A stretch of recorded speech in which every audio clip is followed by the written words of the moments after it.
These are the set of equipments needed for CVVHD. We need a yellow kit for the CVVHD filter. These are the dialysate bags that we need for the filter. We can use K4 or K2 bags. We are using sodium citrate as a regional anticoagulant for the filter. Also, we use calcium fluids. For priming and flushing purposes, we're gonna use sodium chloride 1 liter bag. We're gonna use multi-effluent bag or filter bag. We turn on the machine and we do the functional test.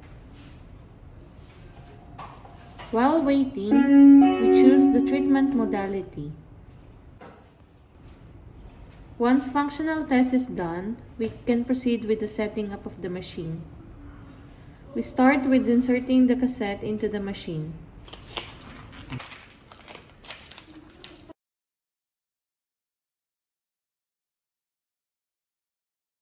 Hang sodium chloride solution on IV pole on the right side.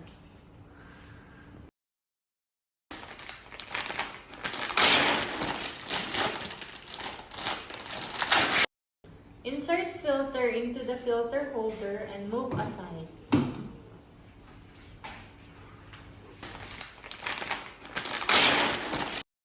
Unfold cassette and hang onto holder pins on the device.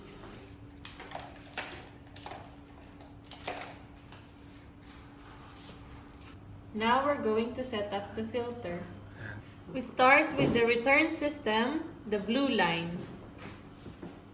Insert return line in optical detector, air bubble detector, and in occlusion clamp, color blue. Hang empty bag on IV pole on the right side.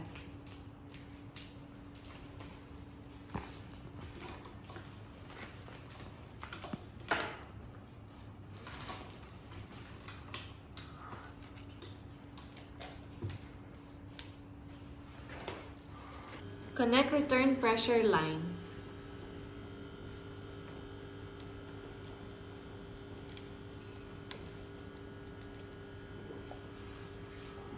Connect filter connection to filter.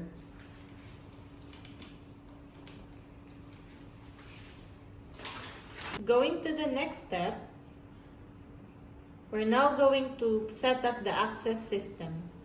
Place positioner in blood pump until an audible signal is given and then close pump door.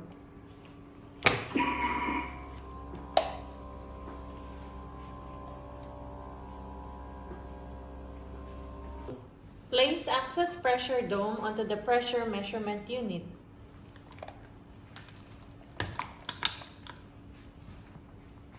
Insert access line in occlusion clamp and connect to sodium chloride solution.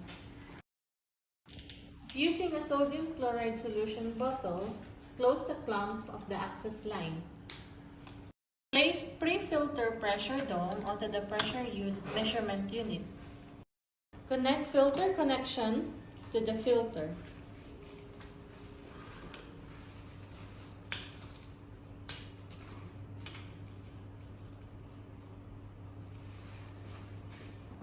Going to the next step, we are gonna do the filtrate system, the effluent line or the yellow line. Place positioner in filtrate pump until an audible signal is given and close the pump door.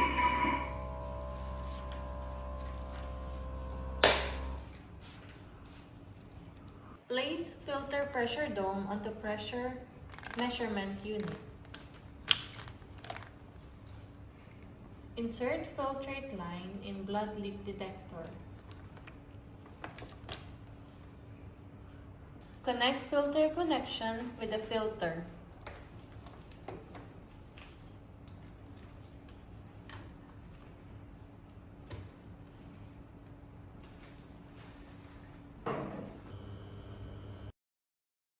Hang filtrate bag on scales 3 and 4.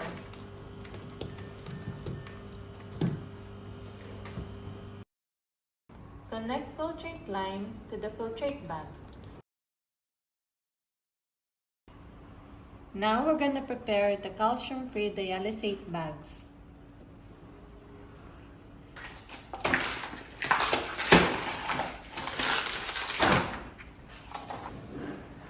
Place calcium-free dialysate on scale 1 and scale 2 with bag connectors facing inward and into the rear. Now we're going to prepare the dialysate system, the green line. Place positioner into the dialysate pump until an audible signal is given and then close the pump door. Connect the green line filter connection to the filter.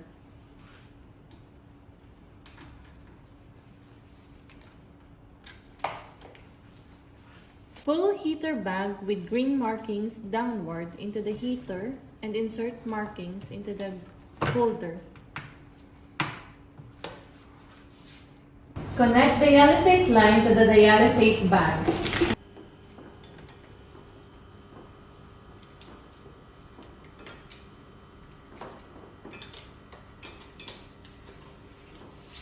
Now we're gonna set up the CICA system. Hang citrate and calcium bags onto the IV pole on the left side.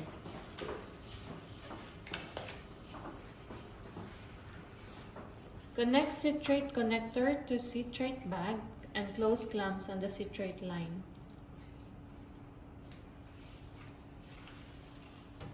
Insert citrate drip chamber in citrate drip counter.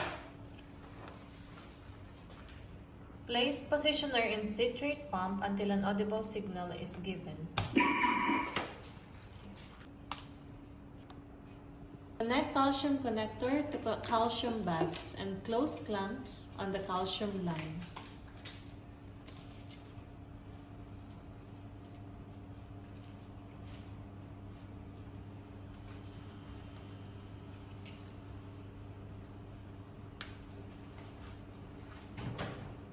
Insert calcium drip chamber into calcium drip counter.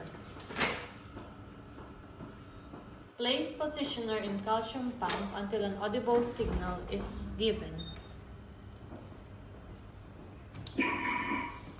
Close clamp of both citrate and calcium line. Close clamp of citrate drip chamber. Close clamp of calcium drip chamber. Set up CICA connections to citrate and calcium solutions. Close all clamps not in use. We do our final checks and press OK to confirm. We press no because we're not using heparin in this kind of filtration. Break the cone on the citrate bag and on the calcium bag if necessary. Open clamp of the citrate and calcium line.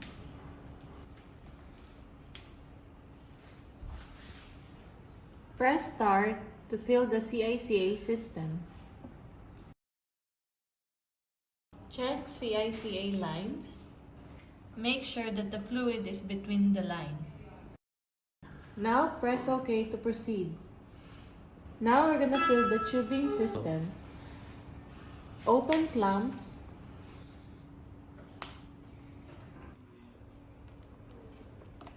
Break the cones on the solution bags. Check all connections for any leakage.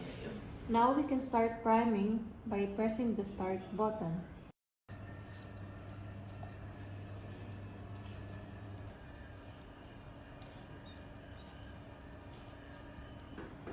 Now we're gonna start the rinsing process. Turn filter and check correct seating.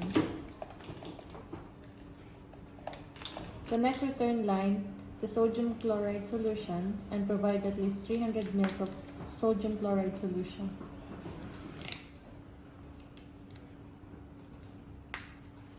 Now press start to proceed. Circulation is now active. We are now ready to connect the machine to the patient.